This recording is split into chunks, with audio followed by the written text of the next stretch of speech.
छड्ड के कित्थे जावां, तू मेरा परछावां। तेरे मुखड़े विच ही मैं तां रब नूं अपने पावां। मेरी दुआ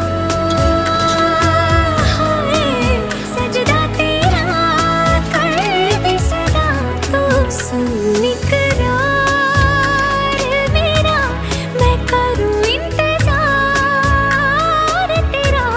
तू दिल तो यूं जान मेरी, मैं तैनू समझावां कि ना तेरे बिना लगदा जी।